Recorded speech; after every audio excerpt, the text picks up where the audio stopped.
Well, I read in the paper just the other day that freedom fighters, they are on their way. They coming by bus and an airplane too. They would even walk if you would ask them to. So Governor Wallace, oh yeah, you never can tell us all.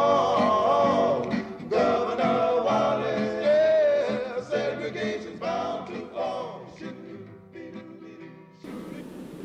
Among the first wave of recruits to arrive in Mississippi was 20-year-old Andrew Goodman of New York City. He traveled with James Chaney, age 21, and Michael Schwerner, age 24, two workers from the Congress of Racial Equality. I was introduced to James when he came in, and James at first started working with the young ladies because he was in and out. He and Mickey was in and out of the different areas in the county, primarily Newton and primarily Philadelphia. They had gone up to Philadelphia and they were trying to set up and organize in Philadelphia, Mississippi. We call James J.E. That's the name we know him by. His name was James Earl Chaney.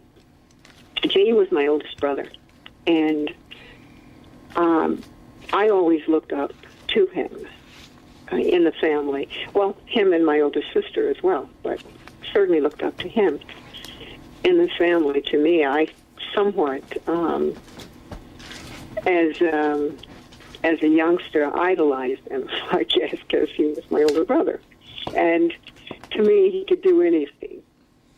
And going to school, my earliest recollections is walking to school with him and my oldest sister. I mean, we walked together as a group of kids in the neighborhood going to the Catholic school. And I always felt safe being in his presence and around him.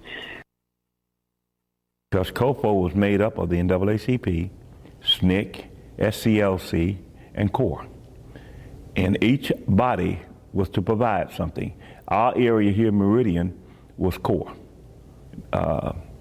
Mickey, Rita, and James was under CORE.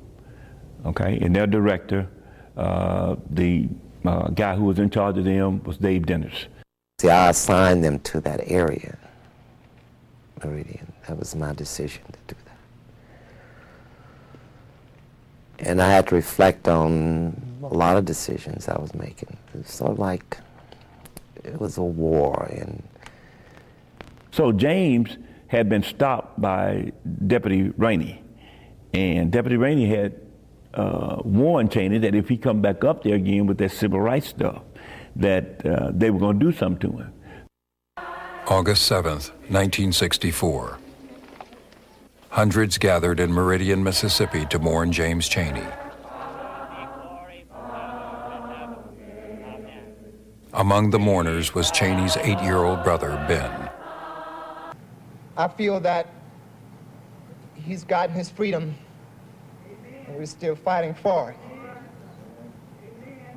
But what I want to talk about right now, it's the living dead that we have right among our midst, not only in the state of Mississippi, but throughout the nation. Those are the people who don't care, those who do care but don't have the guts enough to stand up for it, and those people who busy up in Washington and other places using my freedom and my life to play politics with. That includes the president on down to the governor of the state of Mississippi, you see. We've been abused.